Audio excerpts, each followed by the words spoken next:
Inilah Injil suci menurut Yohanes.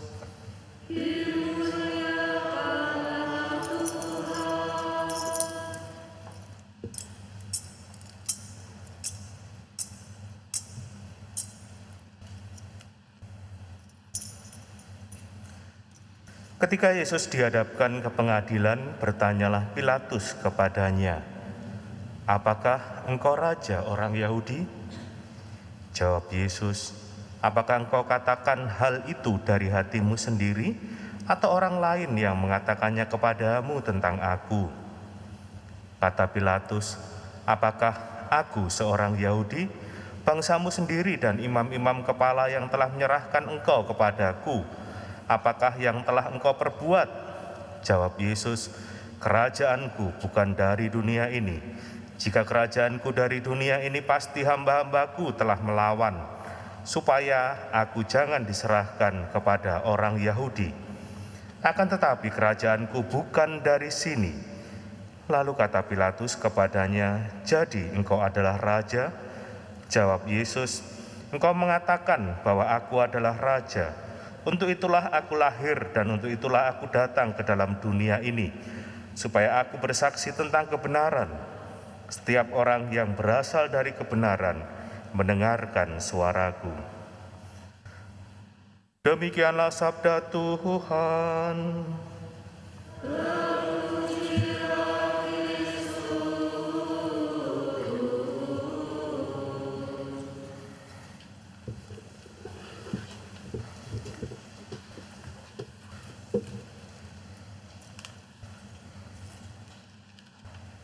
Bapak, Ibu, Saudara-saudari yang terkasih, saya akan membacakan surat Ardas tahun 2021. Jadi mohon maaf, tapi karena memang kami tidak mendapatkan hard copy-nya, sehingga tadi saya hanya mendownload terus kemudian masih di HP, belum sempat di printer, jadi saya akan bacakan dari HP. Surat Gembala Ardas 2022 bagi umat Katolik Keuskupan Surabaya, bersatu dengan Kristus dalam perjalanan bersama. Hendaknya dibacakan di semua gereja dan kapel dalam wilayah Keuskupan Surabaya pada hari Sabtu serta Minggu tanggal 20 dan 21 November 2021. Para romo, suster, bruder, frater, katekis, dan saudara sekalian umat Allah di Keuskupan Surabaya yang terkasih, kita menyaksikan bahwa sampai saat ini pandemi COVID-19 di negeri kita masih berlangsung. Oleh karena itu, tidak sedikit umat yang menjalankan aktivitas agamanya dengan perasaan ragu-ragu dan penuh kehati-hatian. Hal tersebut bukan merupakan sikap yang salah demi kesehatan dan keselamatan. Namun demikian, bila kita berjalan dalam keraguan terus-menerus, justru malah menambah kekeringan rohani bagi hidup kita. Maka marilah berjalan dengan penuh kepastian, dengan perilaku yang baru, yaitu dengan terus disiplin menjalankan protokol kesehatan. Kita perlu mengakui selama masa pandemi ini kehidupan beragama dan kehidupan beriman serta pelayanan gereja sangat terganggu. Dalam penerimaan sakramen-sakramen pun banyak di antara kita yang merasa terganggu. Sakramen Ekaristi sebagai sumber dan puncak kehidupan menggereja, kekuatan ilahi, makanan surgawi terpaksa kita lakukan secara daring, dan kita menerima komuni batin yang bagi banyak orang menjadikan kurang mantap. Demikian juga penerimaan sakramen dan pelayanan lainnya. Misalnya sakramen pengurapan orang sakit bagi penderita COVID-19 yang mestinya dibutuhkan kehadiran seorang pastor tidak bisa dilakukan dengan semestinya. Anak-anak yang baru sambut komuni setelahnya tidak boleh ke gereja karena harus menaati aturan umur. Mungkin masih banyak lagi pelayanan-pelayanan yang tidak bisa dilakukan dengan baik dan maksimal. Seperti penerimaan sakramen Krisma selama tahun 2020 terpaksa saya batalkan. Memang situasinya darurat dan tidak normal, tetapi semuanya membuat ada sesuatu yang kurang dalam mengungkapkan iman sebagai umat Katolik. Akibatnya tidak sedikit umat yang merasa kecewa, sedih, merasa kekeringan rohani dalam menjalani hidup sebagai umat beriman di masa pandemi ini. Maka saya mengajak para romo dan seluruh umat Allah di Keuskupan Surabaya, marilah di tahun 2022 kita bertekad bersama-sama untuk memulihkan kembali kehidupan rohani kita yang terluka, kehidupan rohani yang kering akibat virus COVID-19. Marilah kita kembali dan semakin mencintai Ekaristi.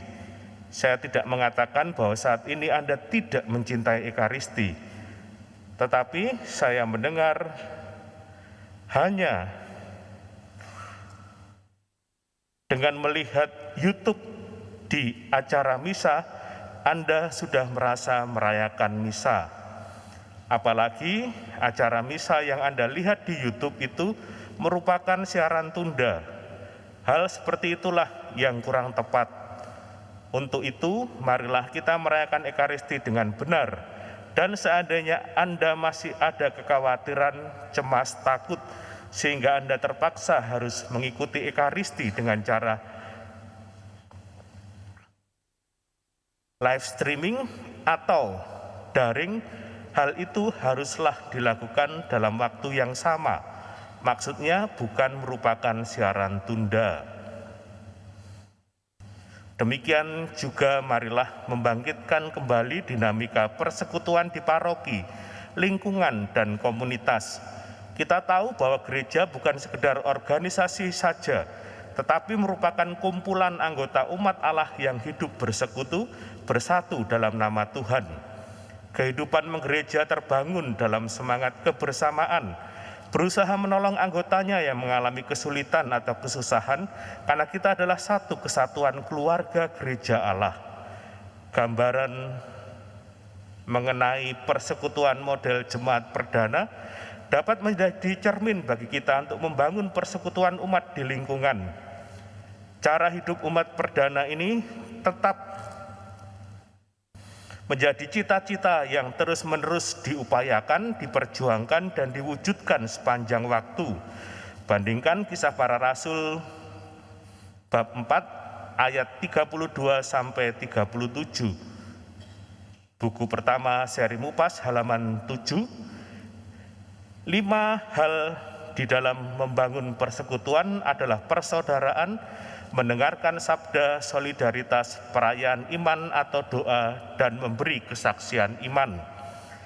Para romo, saudara-saudari umat Allah yang terkasih, sebagaimana direkomendasikan oleh Musyawarah Pastoral tahun 2019, pada tahun 2022 merupakan tahun bersatu dengan Yesus. Dalam buku ketiga seri Mupas tahun 2019 direncanakan untuk 4 tahun dari 2021 sampai 2024, prioritas kebijaksanaan pastoral keuskupan kita difokuskan pada hidup berlingkungan, agar terjadi penguatan akar jati diri gereja bagi warga lingkungan, baik sebagai pribadi, keluarga, dan sebagai lingkungan dalam membangun persekutuan yang kokoh. Ada nilai yang harus dihayati, instrumen pastoral, dan agenda. Lihat buku ketiga seri Mupas halaman 22 sampai 23. Buku Pedoman Pastoral Pengurus Lingkungan menjelaskan bahwa lingkungan adalah cara hidup menggereja murid-murid Kristus dalam persekutuan teritorial berakar keluarga dengan jumlah tertentu. Hidupnya berdekatan, memiliki pengurus sendiri, dan menghayati imannya secara mendalam melalui 5 aspek hidup menggereja: pewartaan, persekutuan, peribadatan, kesaksian, dan pelayanan masyarakat. Persekutuan para murid Kristus ini menjadi bagian dari reksa pastoral paroki. Lihat Pedoman Pastoral Pengurus Lingkungan halaman 1. Dengan demikian, umat beriman di lingkungan mempunyai ruang gerak luas untuk membuat gereja menjadi bermakna dalam masyarakat. Sembari berfokus pada hidup berlingkungan, saya mengajak kepada paroki-paroki di Keuskupan Surabaya untuk melengkapi data yang diperlukan bagi karya pastoral kita. Karena dengan mempertimbangkan data-data tersebut, program pastoral bisa direncanakan dengan tepat sehingga pelaksanaannya pun membawa dampak positif bagi perkembangan umat. Para romo, saudara-saudari yang terkasih, di tahun 2021 ini kita juga dipanggil untuk terlibat mengikuti sinode oleh Bapak Suci Fransiskus. Bapak Suci Paus Fransiskus mengajak seluruh gereja merenungkan tema yang menentukan bagi hidup dan misi gereja setelah kurang lebih 50 tahun berjalan bersama dari Konsili Vatikan II. Tema yang diangkat adalah bagi gereja sinodal, persekutuan, partisipasi, dan misi. Persiapan sinode para uskup ke-16 Sidang umum biasa yang ke-16 ini sudah dibuka tanggal 9 sampai 10 Oktober dengan sebuah upacara di Roma. Tahapan berikutnya akan melibatkan seluruh umat Allah di seluruh dunia melalui gereja partikular atau keuskupan, melibatkan umat ekumene dan umat antar agama. Baru kemudian pada bulan Oktober tahun 2023 yang disebut sidang umum biasa ke-16 akan diikuti tahap implementasi yang kembali akan melibatkan gereja partikular. Dengan acara ini, Bapak Suci Paus Fransiskus sedang memanggil gereja untuk menemukan kembali sifat sinodal yang mendalam. Penemuan kembali akar sinodal gereja ini akan mencakup proses belajar bersama dengan rendah hati bagaimana Allah memanggil kita menjadi gereja pada milenium ketiga. Proses sinodal ini tidak perlu dipandang sebagai beban berat yang bersaing dengan proses ardas keuskupan kita, justru meneguhkan ardas kita, dan saya berpendapat keduanya saling mendukung dalam kerangka pelayanan pastoral. Maka saya memberi tema surat Gembala Ardas ini, bersatu dengan Kristus dalam perjalanan bersama. Apabila proses sinodal gereja universal ini hampir mirip, apalagi proses sinodal gereja universal ini hampir mirip musyawarah pastoral tahun 2009 dan tahun 2019 seperti yang pernah kita lakukan. Mendengarkan suara dari bawah yang akhirnya menghasilkan arah dasar berpastoral di keuskupan kita. Marilah kita dukung bersama. Semoga kesempatan bersama ini menggerakkan pertobatan dan berbuah dalam misi. Bersama Yesus, Bunda Maria, dan Bapak Yosef, marilah kita berdoa agar proses sinodal boleh berjalan dengan baik dan lancar. Demikian juga perwujudan Ardas di tahun bersatu dengan Yesus dalam Ekaristi tahun 2022 boleh menghasilkan buah-buah yang bermanfaat bagi persekutuan umat di Keuskupan Surabaya. Akhirnya, selamat merayakan Hari Raya Kristus Raja Semesta Alam dan mempersiapkan Natal tahun 2021. Salam sehat selalu. Surabaya, 8 November 2021, berkat Tuhan, Monsinyur Vincentius Teknowisaksono, Uskup Surabaya. Dengan demikian, Bapak Ibu, saya telah membacakan kepada Anda Surat Gembala Ardas tahun 2022.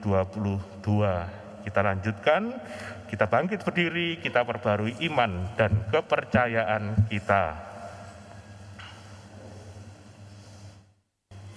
Aku percaya akan Allah,